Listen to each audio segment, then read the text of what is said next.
Akhirni manusia itu amma ba'd.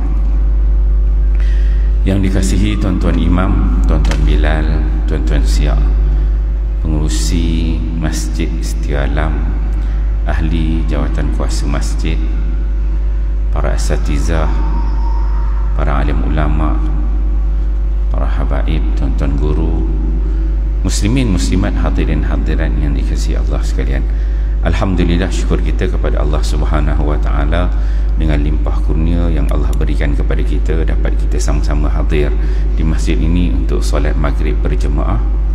Moga-moga ibadat yang kita lakukan itu diterima oleh Allah Subhanahu wa taala.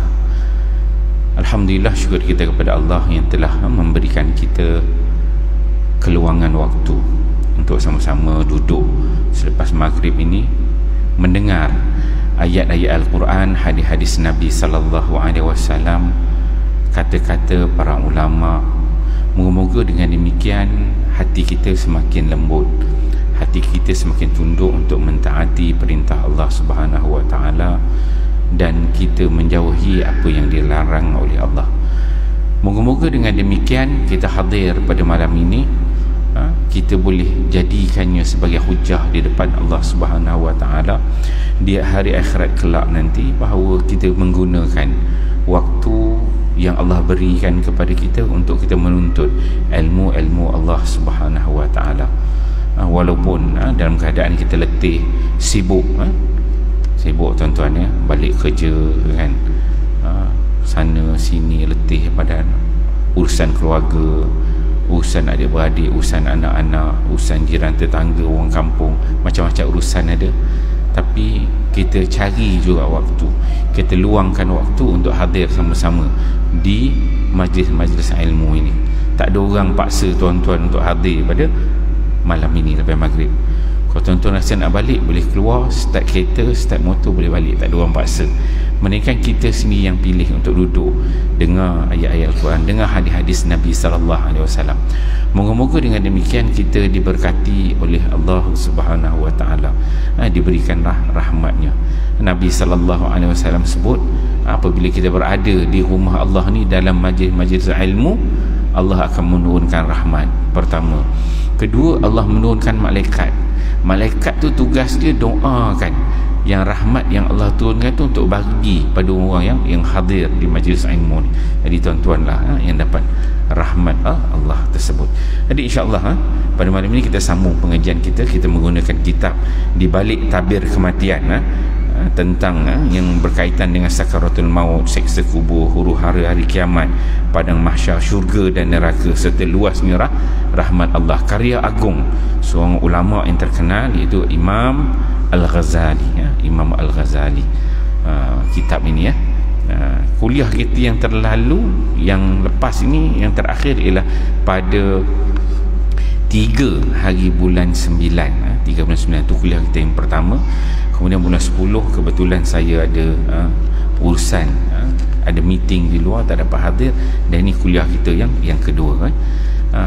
Kuliah kita yang pertama kita membicarakan tentang, kita buat pengenalan tentang kitab ni, kita pengenalan dengan kitab ni, dan kita pergi kepada biografi, kita berkenal dengan pengarang kitab, iaitu Abu Hamid Al-Ghazali, Imam Al-Ghazali. Itulah yang kita bincangkan pada kuliah kita yang lalu. Malam ni kita sambung, sebab biografi tentang Abu Hamid Al-Ghazali itu tak habis lagi untuk kita kenal. Namanya Abu Hamid Muhammad bin Muhammad Al-Ghazali. Kita ceritakan lahir pada 450 Hijrah di Gaza, di Parsi, Iran. Kemudian dia riwayat hidup dia belajar pada kecil, ayah dia mati waktu dia umur 6 tahun. Dia ada seorang lagi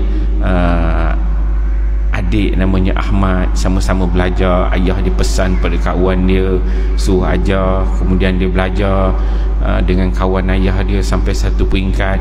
Kawan ayah ni duit dah habis, dah tak ada dah semua. Kemudian dia suruh dua beradik ni, Imam Al-Ghazali dengan adiknya Ahmad ni pergi belajar, pergi ke Pekan, ada madrasah dekat situ. Dia pun dia belajar. Dia belajar kita sampai satu peringkat. Habis dia belajar, dia balik daripada belajar itu. Kemudian kafilah yang lalu, yang dia bawa dia pulang tu, rombongan yang dia balik itu ditahan oleh perompak, yang mana pada ketika itu dia dah belajar ilmu banyak dah. Jadi dia salin dalam kitab semua, dia tulis banyaklah catatan-catatan dia.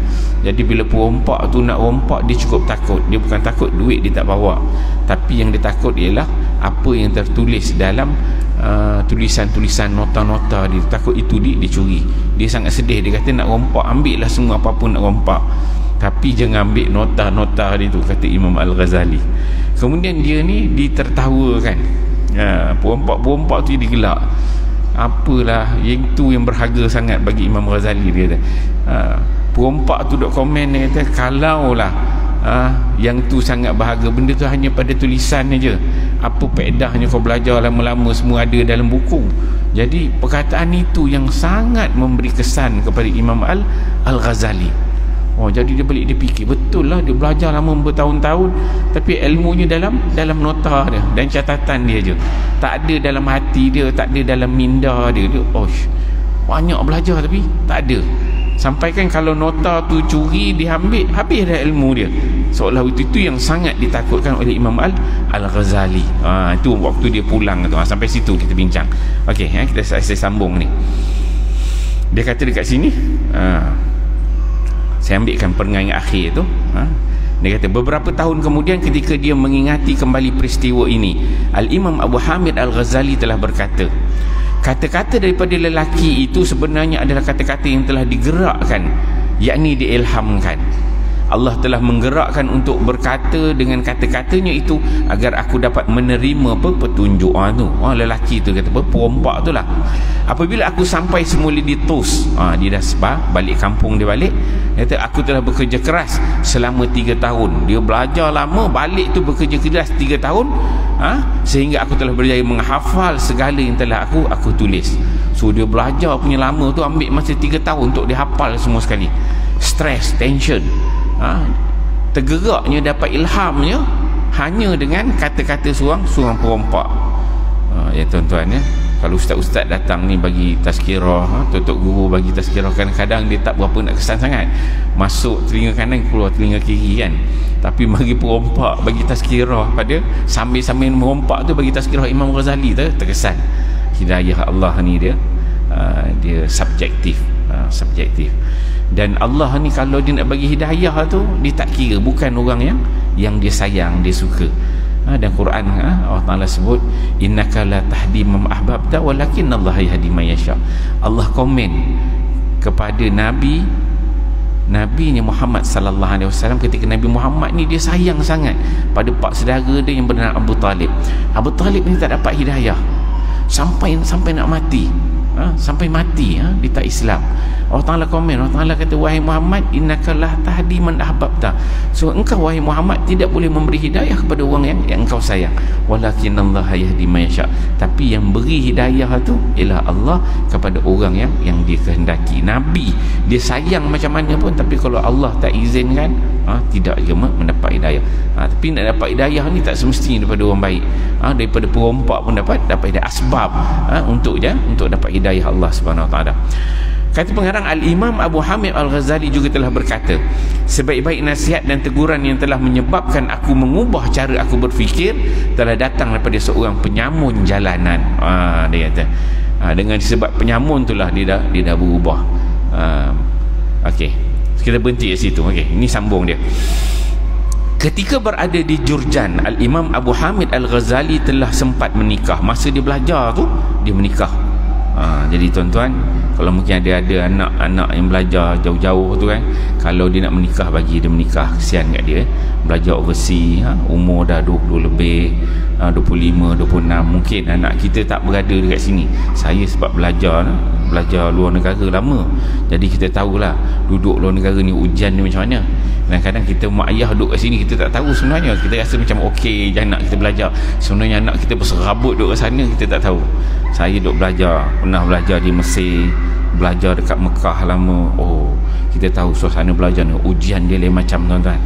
Kita belajar ni macam-macam ujian ni tu. Tapi kalau macam anak-anak kita belajar tu, dia kata dia hin-hin lah pada mak ayah dia, anak lelaki ke ataupun anak perempuan, kata dah ada pasangan, nak ada, bagi dia kahwin. Biasanya kalau student ni dia kahwin dengan geng-geng dia lah, orang dia kenal kan, kawan-kawan dia. InsyaAllah benda yang baik tu Allah Ta'ala kan akan bantu. Tapi tengok keadaan jugalah, pastikan anak kita tu stabil kan, belajarnya okey. Sebab dia beza ujian ni. Kadang-kadang kita mak ayah ni kita tak rasa. Saya dah jadi mak ayah ni, kita tahulah.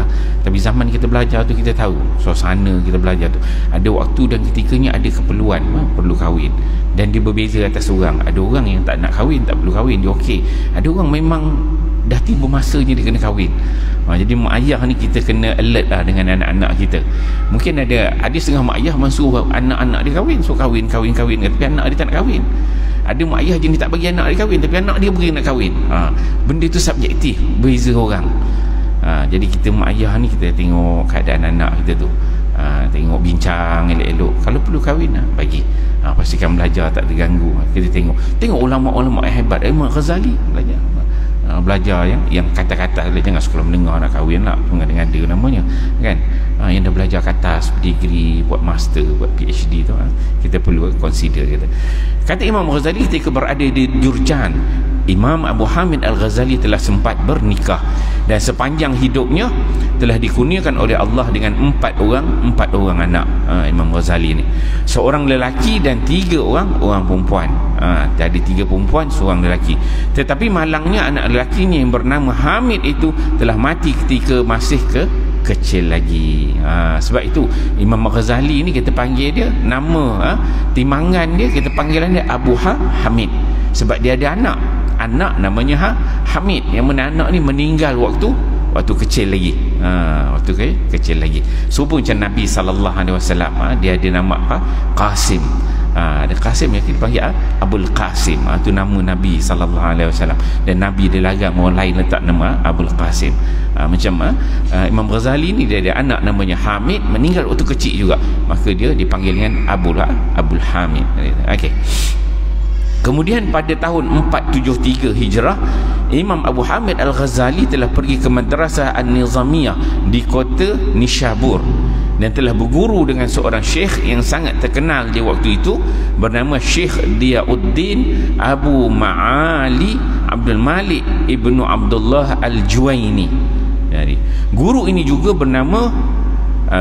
juga dikenali umum dengan nama Imam Al-Haramain kerana dia pernah mengajar di Masjid Al-Haram.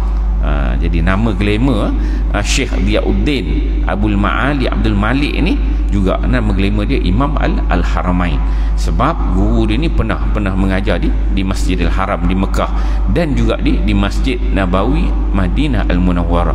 Jadi nama Imam Al-Haramain tu maksudnya tok guru tu dia pernah belajar dekat Mekah, tengah belajar dekat Madinah.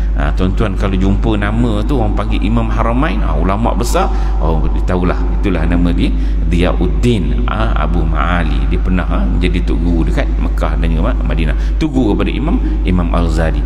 Al-Imam Abu Hamid Al-Ghazali adalah seorang penuntut yang pintar dan disayangi pula oleh Imam Al-Haramain. Jadi tok guru ni dia sayang dengan anak murid dia. Anak murid yang pintar ni. Kita ni lah kalau tuan-tuan ya, kita ni kalau ngajar anak murid ramai, kita nampak, kita kenal yang ni cerdik, yang ni kurang cerdik. Dan yang cerdik tu pula, satu cerdik pandai, lepas tu dia fokus. Kadang kita ajar tu dia fokus, ini dia tangkap yang kita ajar. Kalau kita ajar 10 maklumat, 10 tu dia tangkap semua sekali. Dan dia boleh elaborate, dia boleh terangkan dengan baik. Kita bagikan kunci, tengok, tanya dia boleh buka satu kunci yang kita bagi tu. Tu kita boleh kenal anak murid kita yang cerdik. Kita bagi dia keyword begini, kemudian bila kita tanya ni nak buat macam mana, dia pun dia boleh kulik. Anak murid macam ni kita sayang. Dan begitu juga kita kalau ada anak-anak tak sama tuan-tuan, ada Allah Ta'ala bagi anak lebih kat sini, kurang kat sini, ada lebih sini kat sini. Jadi kita kena consider lah, bersyukur dengan apa yang Allah berikan. Jadi dia ni sangat disayangi oleh tok guru dia, Imam Al-Haramain. Pernah gurunya ini memuji Al-Imam Abu Hamid Al-Ghazali dengan mengatakan bahawa Imam Abu Hamid Al-Ghazali adalah umpama lautan yang tidak bertepi. Ini kata guru dia, kalam guru dia menggambarkan kehebatan ilmu, bahawa umpama lautan yang tidak bertepi. Ini menandakan betapa dalam dan luasnya ilmu yang dimiliki oleh Al-Imam Abu Hamid Al-Ghazali. Malah telah dikatakan juga oleh beberapa orang pengkaji bahawa Al-Imam Abu Hamid Al-Ghazali memiliki darjah kecerdasan yang sangat tinggi di paras genius. Hebat sangat ni. Dia ada label-label lah orang cerdik ni kan. Dia sangat hebat. Kemudian kata pengarang, di Al-Madrasah An-Nizamiyah di kota Nishabur itu, tanda-tanda ketajaman otak Al-Imam Abu Hamid Al-Ghazali yang luar biasa itu telah mula kelihatan. Mula hebat dia tu masa dekat madrasah tu orang dah nampak dah. Dia punya spark dia tu. Dia spark dia kan, dah nampak dah. Nampak dari segi cakap dia, tindakan dia, keputusan yang dia ambil, rizat-rizat yang dia dapat. Di pusat pengajian tinggi ini dia telah belajar ilmu-ilmu agama dan ilmu bahasa, seperti ilmu fiqh, ilmu usul, ilmu mantiq, ilmu falsafah, ilmu kalam dan ilmu perdebatan. So dia kuasai setiap disiplin ilmu tu, semua dia kuasai. Yang kita baca kitab ni, dia melibatkan kitab tentang berkaitan tasawuf, ingat tentang kematian, di balik tabir kematian, di sebahagian daripada kitab Ihya Ulumuddin, bab zikrul maut wa ma ba'dahu. Jadi disunting oleh pengarang, dia ambil sebahagiannya saja. Tapi sebenarnya Imam Ghazali ini memang kuasai semua ni disiplin ilmu. Dia kata semua ilmu-ilmu ini telah dikuasai dengan mudah.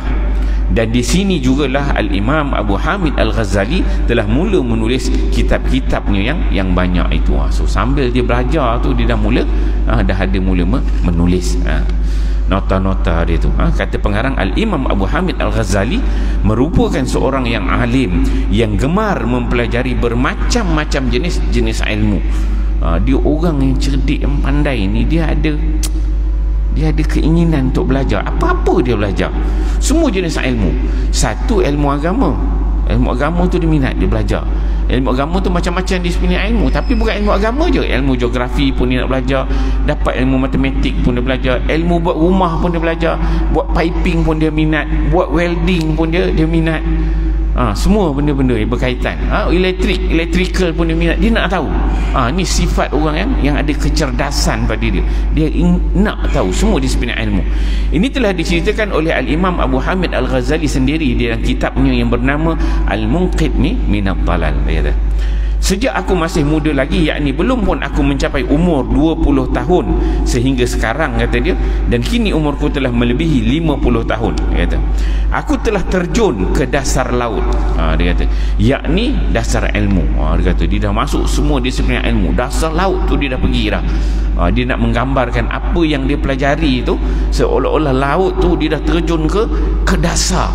Bukan main atas, cetek-cetek, main air tepi-tepi pantai, tak.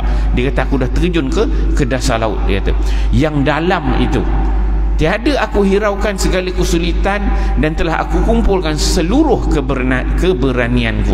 Kata Imam Ghazali, dia kata bukan setakat aku terjun ke dalam lautan itu, dalam lautan tu semua aku explore. Apa-apa yang ada dalam laut tu yang orang tak tahu, aku tengok semua, dia kata, dan aku kumpulkan seluruh keberanianku. Semua nak jadi takut tak, dijadikan dia tu berani, bina sifat berani, dan dia explore semua ilmu yang ada di bawah lautan tersebut. Dia kata setiap jurang aku masuki sehingga aku sampai ke dasarnya. Setiap jurang, maksudnya setiap disiplin ilmu tu dia akan pergi sampai deep ke bawah sekali. Dia kuasai dengan baik, kata Imam Ghazali. Setiap kemusykilan aku bongkar sehingga aku temui jawapan yang jelas. Bukan setakat itu, dia pula jenis orang yang banyak bertanya. Ada masalah apa, dia dibincangkan dengan jelas. Dia kata, aku selidiki setiap kepercayaan dari setiap golongan. Kalau dari sudut akidah, pegangan pula, bukan dia belajar yang Islam je, semua agama, semua kefahaman dia kuasai. Agama yang tidak bertauhid dengan kepada Allah, semua tu dipegang dengan baik, difahami dengan baik. Aku korek hingga sampai ke dasar rahsia tersembunyinya. Ini semua telah aku lakukan agar aku dapat membezakan di antara yang benar dengan yang palsu, kata Imam Al-Ghazali. Jadi dia kitab-kitab dia ni bila disebut ini, maksudnya dia menguasai, dia sebut akidah tu dengan mantap. Dia kata yang sunnah dan juga yang bid'ah. Dia tahu, Imam Al-Ghazali, yang mana sunnah, yang mana bid'ah. So dia dah kuasai dengan baik. Yang mana yang kafir, yang mana muslim, yang mana syirik, yang mana tidak syirik. Kata dia. Ketika aku bertemu dengan golongan batiniyah, golongan batiniyah ni golongan orang yang suka tengok benda-benda dalaman. Kita nak bincang kitab ni tentang di balik tabir kematian. Di balik tabir kematian ni, tajuk ni tuan-tuan, tajuk yang kita tak jumpa, tajuk yang tak ada depan mata. Mati, lepas mati memang kita tahu benda dia nak bincang, benda ghaibiyat, benda sam'iyat yang boleh kita dengar, benda yang tak nampak. Jadi benda tu yang di sebalik tabir, tajuk pun kitab ni di sebalik tabir. Jadi dia ceritakan sebelum dia tulis tu macam mana kalau dia ni berdepan dengan golongan batiniyah. Golongan batiniyah ni tengok, dia bukan tengok zahir, dia tengok batin, dalaman. Jadi dia pun dah ada pengalaman, dah belajar dengan golongan macam ni. Dia kata apa? Ketika aku bertemu dengan golongan batiniyah, aku telah memeriksa dengan penuh teliti. Dia kata segala isi ajaran mereka. Dia tengok, dia study ilmu-ilmu kebatinan ini. Ketika aku bertemu dengan kaum Zahiriyah pula, dia jumpa pula golongan orang yang beriman, yang percaya benda yang zahir ni pula. Dia kata aku telah menyelidiki segala isi kandungan dan selok belok ajaran mereka. So zaman dia ni dah ada dah golongan yang batiniyah, yang sesatnya, yang tak betulnya, dia memahami teks-teks Al-Quran, hadis Nabi dalam konteks yang salah. Ada pula yang jenis berpegang kepada yang zahir. Zahir tu teks yang tekstual aja, tak boleh nak elaborate, gitu-gitu je lah. Tak boleh nak diterang lebih sikit. So dia kaji semua bentuk-bentuk selok belok ajaran mereka. Demikianlah halnya aku teruskan dengan setiap golongan. Jadi semua golongan-golongan yang dia pelajari itu dikuasai dengan baik, dia kata. Kemudian ketika aku bertemu dengan ahli-ahli falsafah. Ahli falsafah ni orang pemikir lah, pemikiran, cerita tentang falsafah, tentang ilmu kalam, tentang Tuhan, elaborate begini. Falsafah ni benda tak nampak, dia cerita begini, Tuhan ni begini. Ilmu kalam, benda tak ada, cuma dia dalam kepala je, tapi nak cerita bagi jelas. Aku telah bergaul dengan mereka sehingga aku dapat mendalami cara pemikiran falsafah mereka. Ketika aku bertemu dengan ahli-ahli ilmu logik, ilmu kalam, ahli-ahli ilmu kalam, aku telah bergaul dengan mereka sehingga aku dapat mengikuti dan menyelidiki pokok-pokok pegangan hujah-hujah mereka. So bila dia berdepan dengan orang dengan ilmu kalam pula, dia ada pendekatan dia. Dia kuasai hujah-hujah mereka. Begitu juga apabila aku berdamping dengan para sufi, ni golongan yang sufi lah pula, yang menjaga akhlak untuk jadi lebih baik ni. Aku telah berusaha sehingga aku dapat mengetahui rahsia-rahsia kesufian. Dia pula kaji pula dengan orang sufi ni, rahsia-rahsia kesufian dia apa.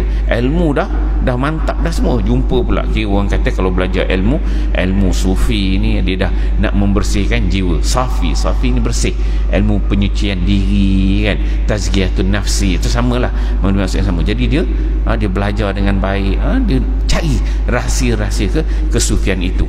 Ketika aku bergaul dengan ahli-ahli ibadat pula, aku telah mengkaji kesan-kesan amal ibadat mereka. Bila dia berdepan pula dengan orang yang banyak kaki ibadat ni, apa dia buat? Nak tengok bila dia ibadat, apa kesan ibadatnya. Dia tengok pula dia aspek itu. Dan tiadalah aku temui kaum zindik dan kaum yang engkar, melainkan aku telah menyelidik sebab-sebab dan latar belakang yang telah menjadikan mereka berpegang sedemikian. Dia tengok yang baik-baik, yang zuhud, ahli ibadah tu dia tengok. Yang jahat-jahat tu pun dia tengok juga. Yang zindiknya, yang engkar dengan arahan Tuhannya, tengok pula kenapa orang yang jahat ni jadi macam tu. Lepas tu tengok kesan orang jahat ni bagaimana pula. Itu juga satu dikuasai oleh Imam Al-Ghazali kan, dengan sebaiknya. Kata pengarang, Al-Imam Abu Hamid Al-Ghazali telah belajar ilmu tasawuf daripada Syekh Abu Ali Al-Fadl Ibnu Muhammad Al-Farmadi At-Tusi, dilahirkan pada tahun 409 Hijrah di Farmat yang terletak di dalam daerah Tus, dia kata. Seorang yang alim dan faqih yang lebih terkenal di hari tuanya sebagai seorang guru sufi. Dia kata, di bawah bimbingan gurunya ini, Imam Abu Hamid Al-Ghazali telah mengamalkan beberapa latihan rohani, tetapi dia tidak sempat mencapai tahap kesempurnaan kerana gurunya ini telah meninggal dunia pada tahun 477 Hijrah. Jadi Imam Ghazali ni dalam perjalanan dia mempelajari ilmu tasawuf, dia ada guru yang hebat, Syekh Abu Ali Al-Fadl. Dia kata kat sini dia ambil berguru, dan guru ni ajar dia beberapa latihan rohani, yang alim, yang faqih kan. Kemudian dia ambil beberapa amalan, dia amalkan untuk latihan dalaman dia, latihan rohani. Tetapi kata Imam Ghazali, dia tak sempat capai tahap yang orang kata yang level yang paling tinggi lah. Sedangkan tadi kita dah nampak track record dia belajar, dia akan cover semua sekali. Tapi dengan guru sufi ni tak sempat, dia kata tak sempat sempurna dia sampai level yang terbaik. Sebab apa? Tok gurunya mati kan. Dia kata. Kemudian Farmat yang pernah dieja dengan Farmat pada zaman silam, kini dieja dengan ejaan Farmat. Al-Imam Abu Hamid Al-Ghazali juga ada bertemu dan belajar dengan beberapa orang guru sufi lain, dan salah seorang daripada mereka ialah Syekh Abu Bakar Yusuf An-Nassaj At-Tusi. Dan di tangan guru sufi inilah Al-Imam Abu Hamid Al-Ghazali telah menerima beberapa pembukaan rohani tambahan yang tidak sempat diterimanya semasa dia berguru dengan Syekh Abu Ali Al-Fadl Ibnu Muhammad Al-Farmadi. Jadi tok guru yang pertama tadi, sufi dia tu dah belajar, tak sempat habis, tak sempat sampai level yang terakhir. Maka dia belajar lagi, dapat pula tok guru yang lain. Tok guru tu namanya ialah Syekh Abu Bakar Yusuf An-Nassaj At-Tusi. Dengan tok guru sufi yang kedua ni, dia dapat pula beberapa pembukaan rohani tambahan. Kan dia membersihkan rohani sufi dia, dapat pula dia pembukaan, dapat daripada guru baru ni ajar begini, menambahkan keupayaan dia, ketinggian dia untuk memahami ilmu itu dengan sebaiknya. Yang mana dia kata dengan Syekh Abu Bakar Yusuf ni, ilmu tu dia tak sempat ambil pada guru dia yang lalu, iaitu Syekh Abu Ali Al-Fadl. Dia kata pengarang, sebenarnya Al-Imam Abu Hamid Al-Ghazali telah bertemu dahulu dengan Syekh Abu Bakar Yusuf An-Nassaj At-Tusi ini sebelum bertemu dengan Syekh Abu Ali Fadl Ibnu Muhammad Al-Farmadi. Dia kata, dan setelah Syekh Abu Ali Al-Fadl Ibnu Muhammad Al-Farmadi meninggal dunia, Al-Imam Abu Hamid Al-Ghazali telah bertemu semula dengan Syekh Abu Bakar Yusuf An-Nassaj At-Tusi ini untuk menerima ajaran-ajaran tambahan di dalam ilmu tasawuf. Dia kata tok guru dia yang pertama tu dia belajar, tapi mati, tak sempat habis belajar. Kemudian pergi guru yang kedua. Guru yang kedua ni, kata Imam Ghazali, kata pengarang, Imam Ghazali sebenarnya dah pernah jumpa dulu dah, tapi dia tak belajar dengan guru dia yang kedua ni. Sebab dia dah pergi, dia lepas dia jumpa guru yang kedua, dia pergi belajar dengan guru yang pertama. Tapi akhirnya yang pertama dia belajar balik pada guru yang kedua itu. Dia kata. Kemudian kata pengarang, seperti keadaan Syekh Abu Ali, dia kata Ibnu Muhammad Al-Farmadi, Syekh Abu Bakar Yusuf ni, guru dia yang kedua ni juga pernah berguru dengan Syekh Abu Hasan Al-Kharqani. Dia kata, dan selepas itu dengan Syekh Abu Qasim Abdullah Ibnu Ali Al-Jurjani. Syekh Abu Bakar Yusuf An-Nassaj At-Tusi telah meninggal dunia pada 487 Hijrah. Dua-dua orang tok guru dia ni tadi, sebenarnya dua-dua ni belajar daripada guru yang sama. Maksudnya dari sudut sanad ilmu tu sama. Belajar daripada Syekh Abu Hasan Kharqani dan juga Syekh Abu Qasim Abdullah. Jadi tok guru dia ni walaupun tak sempat habis pergi guru kedua, sebenarnya dua-dua tok guru dia ni ambil ilmu daripada sanad guru dia yang sama, jalurnya ke atas. Kemudian beberapa waktu selepas Imam Al-Haramain meninggal dunia pada tahun 478 Hijrah, Imam Abu Hamid Al-Ghazali telah dijemput ke sebuah tempat bernama Al-Mu'askar untuk bertemu dengan Nizam al-Muluk. Ni jumpa dengan pemerintah lah, dijemput. Jadi Nizam al-Muluk ni telah banyak mendengar tentang keluasan dan ketinggian ilmu yang dimiliki oleh Imam Abu Hamid Al-Ghazali. Jadi Imam Ghazali ni bila dia dah belajar untuk guru hebat-hebat, jadi pemerintah ni dia akan cari, dia tengok mana orang yang hebat. So nama Imam Ghazali ni dia dah mula dikenali ramai. Jadi pemerintah ni dia carilah orang yang alim ni, dia kata. Oleh itu Imam Abu Hamid Al-Ghazali telah diraikan sebagai seorang alim yang besar. Al-Imam Abu Hamid Al-Ghazali telah tinggal di Al-Mu'askar selama lebih kurang 6 tahun dekat situ. Dia juga telah ditemukan dengan al-fuqaha dan para ahli pemuka ilmu yang lain. Jumpakan dengan beberapa orang alim dalam pelbagai disiplin ilmu. Semuanya telah mengakui akan keluasan dan ketinggian ilmu Imam Abu Hamid Al-Ghazali. Jadi orang yang hebat ni, semua yang alim ni, bila jumpa dengan Imam Al-Ghazali dan masih 6 tahun, dia berada kat muaskar ni, semua salut, tabik dengan kehebatan yang ada pada Imam Al-Ghazali, dia kata. Kemudian pada tahun 484 Hijrah, Nizam al-Muluk telah melantik Al-Imam Abu Hamid Al-Ghazali ni ke jawatan pengetua, atau boleh juga dikatakan sebagai ketua profesor lah, di Madrasah An-Nizamiyah di Baghdad, yang tarafnya sama dengan Universiti Islam pada hari ini. Pada tahun 484 ketua negara pada ketika itu dilantik Imam Ghazali ni jadi ketua di universiti di Baghdad pada ketika itu.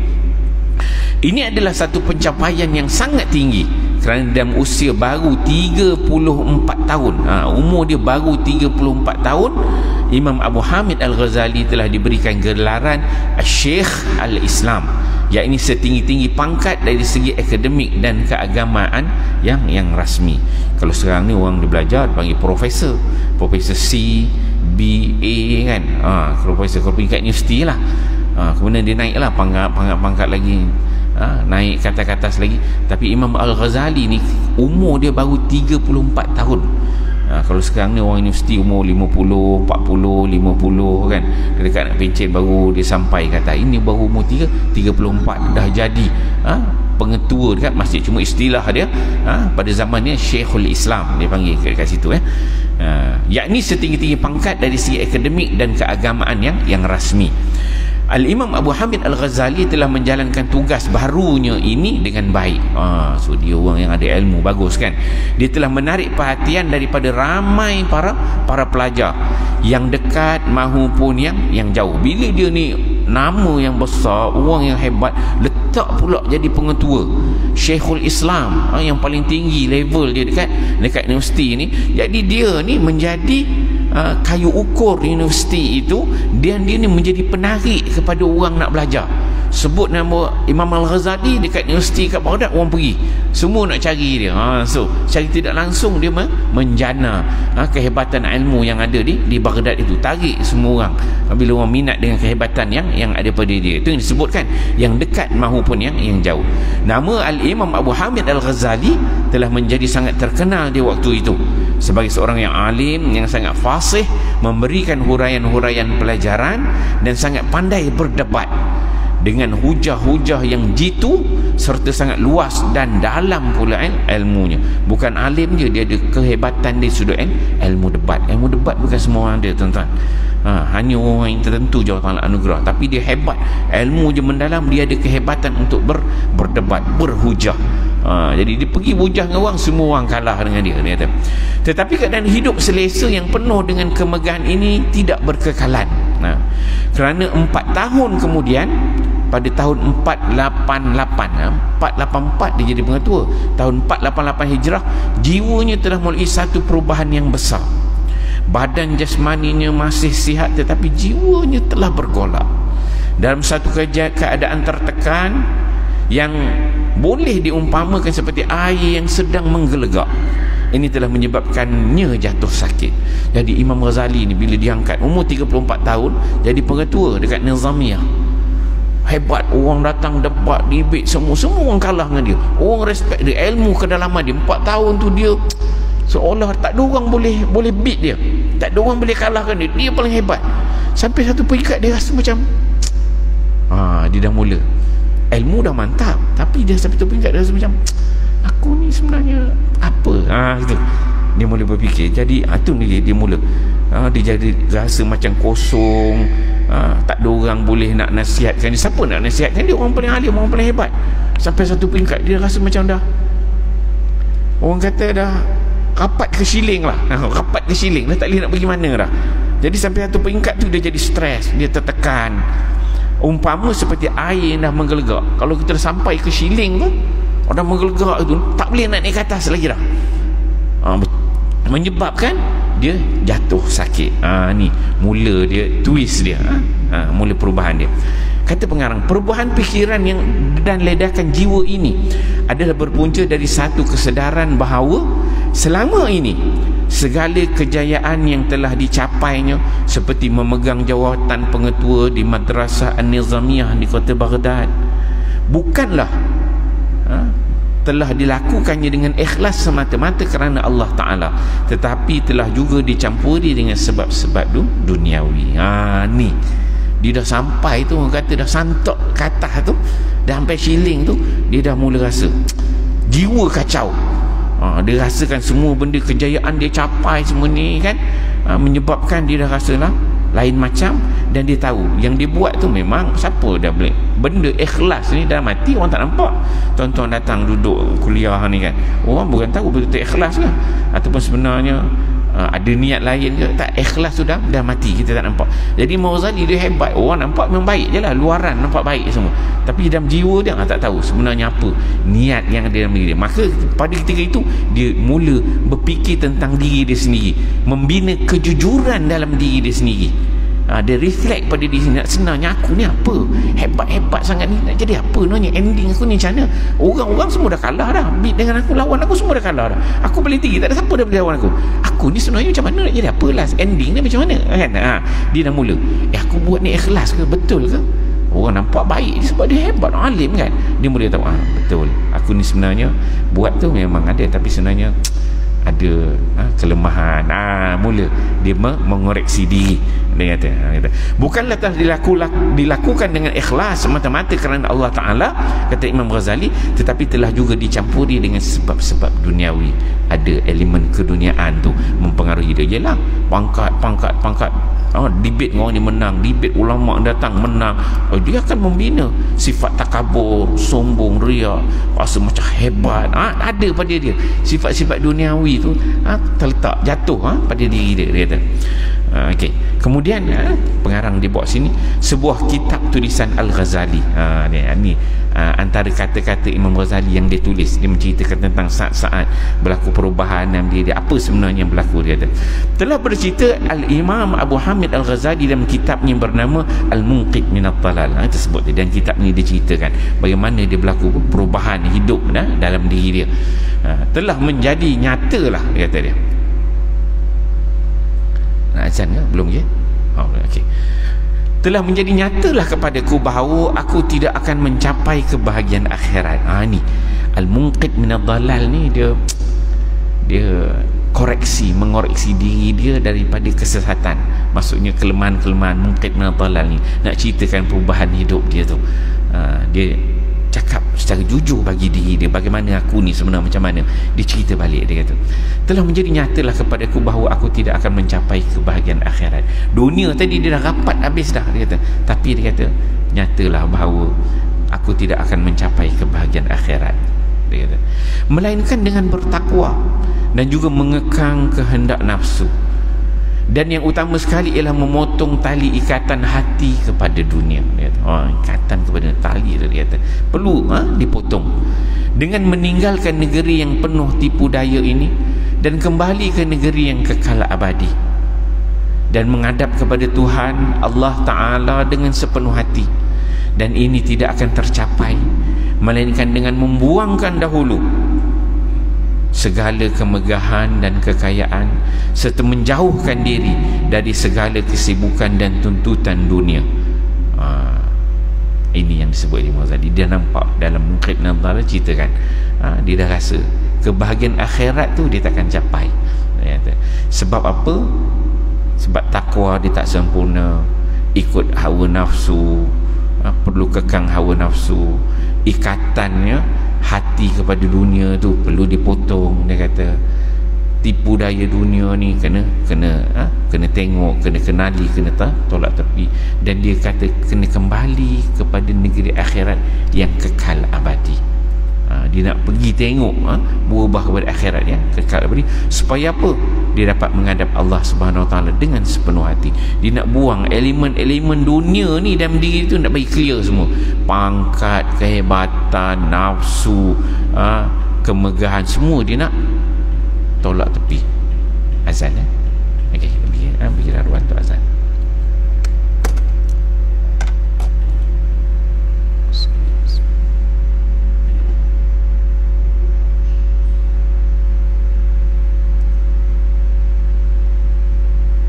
Allahu akbar, Allahu akbar, Allahu akbar,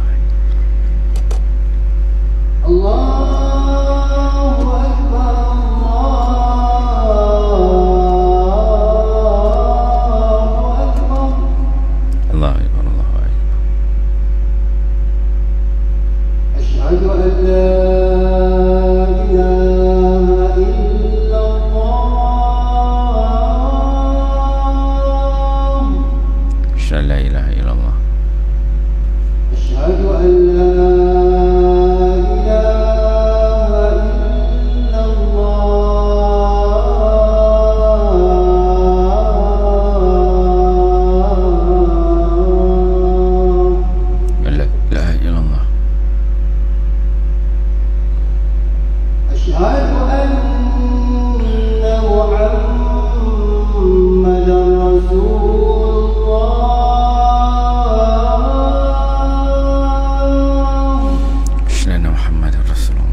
Muslimin muslimat, hadirin hadirat kasih sekalian, kita sambung sikit ni, habiskan satu perenggan lagi ni, lebih kurang 6-5 minit ni, kita sambung lagi. Okey, kemudian kata Imam Ghazali dan kitab dia kata, kemudian aku memeriksa keadaan diriku sendiri. Dia kata bila dia tengok keadaan dia yang dah terikat dengan dunia, adanya elemen hawa nafsu, terikat dengan tuntutan dunia, dia kata, kemudian aku telah memeriksa keadaan diriku sendiri, maka aku dapati rupa-rupanya aku telah terperangkap di dalam jaring pada setiap arah. Dia kata dia mendapati bahawa dirinya terperangkap, dia menjaring pada setiap arah. Dan apabila aku periksa pula pekerjaanku di dalam memberi kuliah dan ceramah, rupa-rupanya aku telah berkecimpung di dalam ilmu-ilmu yang tidak penting dan tidak bermanfaat di jalan akhirat. Kata Imam Ghazali, dia kata, dia cek diri dia sendiri. Kita lah tuan-tuan, bila dia cakap macam ni, kita kena cek diri kita sendiri. Tuan-tuan kita ni pada kecil sampai besar, ialah kita ni masing-masing belajar, kerja sana kerja sini, buat itu, cari pendapatan sana pendapatan sini kan. Kita ialah nak bagi hidup dulu, kan. Jangan mati, nak bagi hidup, bagi boleh berdiri tegak, boleh beli rumah, boleh beli kereta, boleh kahwin, boleh ada anak, nak bagi stabil dulu. Itu first level dia kan. Bila dah ada level tu baru dia fikir, okay, dunia ni nampak macam okey lah, boleh hidup dah, ada rumah, ada anak, ada isteri, ada kereta kenderaan. Lepas tu baru kita fikir, baru nak fikir. Sebelum ni mungkinlah kita solat semua, belajar begitu-begitu aja, nak faham agama tu lebih-lebih kurang aja. Sampai bila kita peringkat dah stabil, Imam Ghazali ni dia level tinggi ni, kita tengok level kita dah stabil, semua tu fikir, aku ni ikhlasnya macam mana. Mula kita fikir yang dunia tu kita dah stabil, kita fikir akhirat kita besok stabil macam dunia tak? Tu baru kita tengok kan, akhirat nanti macam mana. Ikhlas kita, yang kerja kita dulu kerana Allah ke lain, baru kita fikir balik sumber pendapatan kita kerja. Dah berapa banyak dah kita duk kona sana, duk goreng sana, duk tipu sana, duk tipu sini. Sementara nak bagi stabil yang dunia tu kan, terfikir balik, dulu aku duk tipu orang lah, buat salah itulah. Dia mula ketika mana kita dah stabil, tengah tak stabil tu sebab nak bagi stabil memang tak larat, dia main dah langgar je. Tapi bila stabil tu terfikir, tu dulu buat gini, ni aku buat salah ni, pernah tipu orang itu, pernah buat gini, pernah buat gini. Kita lah pada level kita ni. Maka ini disebut oleh Imam Ghazali, dia kata, ketika aku telah memeriksa keadaan diri aku sendiri, maka aku dapati rupa-rupanya aku telah terperangkap dia menjaring pada setiap arah. Kita tuan-tuan, contohlah, kita ni dah berada pada kedudukan yang selesa. Pada ketika itu kita contohnya dah ada bisnes semua, dah ada pekerjaan yang bagus, selesa. Bila kita cek balik, sebenarnya kita naik ini bukan daripada sumber yang bagus. Kita bisnes dulu, kita tak dapat projek tu, kita dah, cara kita dapat tu dah rosak. Lepas tu pula yang ni aspek begini, yang beli kereta mungkin ada elemen yang ambil benda yang riba, yang ni pula kita buat salah yang gini dengan ni kita. Jadi Imam Ghazali ni dia tengok, dia dah rasa diri sebenarnya terperangkap. Yang ni dia ada salah dosa kat sini, yang ni begini dosa, yang ni begini dosa, ini dosa. Dia katakan rupa-rupanya aku telah terperangkap, dia menjaring pada setiap arah. Kita boleh ambil pengajaran ni, kita cek diri kita masing-masing tuan-tuan. Kita keadaan kita ni berapa banyak sebenarnya kita dah sangkut. Bukan satu, banyak. Yang tu kita sangkut, yang ni kita sangkut, ni kita sangkut, ini kita sangkut, ini kita sangkut. Dia kata, sebab tadi kita dah stabil, dah selesa, dah okey lah orang kata kan, dah okey. Maka kita akan fikir untuk akhirat pula. Ini berlaku pada Imam Al-Ghazali. Maka dia rasa, setiap arah ni dia dah ada problem. Bila pada setiap arah tu dah ada problem, dia bukan boleh nak lepas terus.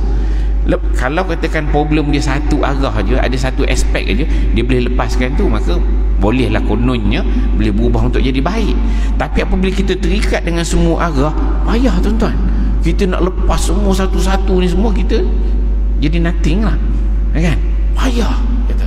Maka Imam Ghazali dia kata, aku dapati rupa-rupanya aku telah terperangkap dan menjaring pada setiap arah, dia kata.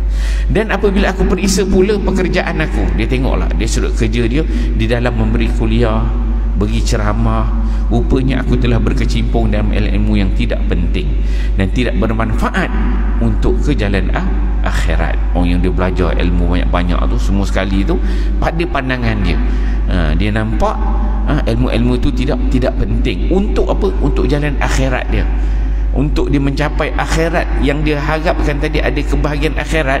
Tapi sebenarnya yang dia lalui itu, cara dia handle ilmu tu, dia kata sebenarnya tak bagus, tak kena, tak tepat.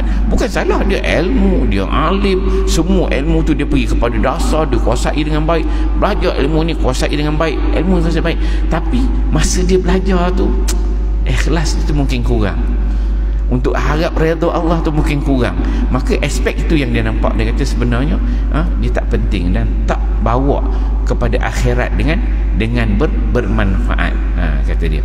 Kemudian setelah itu aku berfikir pula tentang niatku di dalam memberi kuliah. Dia fikir pula diri dia, sebenarnya niat dia bagi kuliah ni apa sebenarnya. Dia kata nyatalah bila dia buat koreksi muhasabah, aku tidak ikhlas kerana Allah Subhanahu Wa Taala. Baru dia sedar sebenarnya dia tak ikhlas sangat kerana Allah. Malah pembangkit dan pendorongku yang sebenar ialah mencari kemegahan dan kemasyhuran yang luas. Secara jujur dia kata, kata Imam Ghazali, dia kata malah sebenarnya pembangkit yang membuatkan dia bangkit itu, jadi hebat nak belajar, pendorongku yang mendorong dia belajar ini, pergi debat dengan itu, prepare debat dengan ini, prepare belajar bagi alim, debat pula dengan ini, menang debat dengan ini, itu semua pembangkit, pendorongku yang sebenar, kata Imam Ghazali, dia kata adalah untuk kemegahan dan kemasyhuran yang luas. Itu secara jujur dia kata. Maka aku pun yakin yang aku sedang berada di pinggir satu jurang yang sangat bahaya, dan aku akan segera terjunam ke dalam api neraka, melainkan aku perbaiki keadaan diriku terlebih dahulu. Ni secara jujur dia kata begitu. Dia dah nampak, dia mula mengenal diri dia. Jadi insyaAllah tuan-tuan, kita berhenti kat sini dulu. Menarik sebenarnya bila kita membaca kitab yang berkaitan dengan akhlak, tambah-tambah pula kita mengkaji Al-Imam Al-Ghazali ni. Sebelum kita terjun ke dalam kitab dia ni, kita kenali saksiah tubuh badan individu yang menulis kitab ni, bagaimana pendidikannya, bagaimana kehebatannya, bagaimana cara dia berfikir setiap level dan berakhirnya dia sehingga dia menghasilkan kitab karya yang cukup agung ini. Bagaimana dia berubah tu. Jadi bila kita baca tu, inspirasi daripada biografi dia, kehidupan dia, apa yang kita kena kita kutip. Apabila kita baca kitab ni, barulah bila kita kenal orang tu, baru kita cinta. Orang kata tak kenal maka tak cinta. Jadi bila kita baca kitab ni, nanti baru Allahu Rabbi, Imam Ghazali kata ini. Jadi kita teringat kisah dia kata dulu begini. Semua tu digambarkan dalam kitab dia. Kita dapat kuasai dengan baik, Masya Allah. Baru benda tu menyerap dalam hati kita, masuk dalam jiwa kita. Barulah pada waktu dan ketika itu kita boleh nak beramal, kita nak beribadat, ikhlas kita pun kita boleh bina, akhlak kita pun kita boleh perbaiki. Kerana apa? Kita melalui proses yang cantik susunan dia. Kenali Imam Ghazali, apa yang dia lalui, kemudian apa yang dia nak kita jadi begitu, apa yang dia kata, kau jangan jadi macam aku. Macam tu ayat dia, kau jangan jadi macam aku dulu, tapi kau terus jadi macam ini lagi bagus. Kalau kau dah terjatuh macam aku dulu, kau kena buat begini. Kita kuasai benda tu, rangka tu kita tengok dengan baik. Moga-moga dengan demikian insya-Allah tuan-tuan mulia, kita dapat perbaiki diri kita untuk kehidupan dunia kita dan juga untuk akhirat kita insya-Allah. Jadi kita sambung kuliah kita pada kuliah yang akan datang. Auzubillahi minasyaitanirrajim. Bismillahirrahmanirrahim. Alhamdulillahirabbil alamin, wassalatu wassalamu ala asyrafil anbiya'il mursalin wa ala alihi washabbihi ajmain. Allahumma ja'al jam'ana hadza jam'an marhuma wa tafarruqana min ba'di tafarruqan ma'suma wa la taj'alillahumma fina syaqiyyan wa la matruda wa la mahruma bi rahmatika ya arhamar rahimin. Rabbana atina fid dunya hasanah wa fil akhirati hasanah wa qina adzabannar. Wa sallallahu ala sayyidina Muhammad wa ala alihi wasallam. Walhamdulillahi rabbil alamin. Assalamualaikum warahmatullahi wabarakatuh.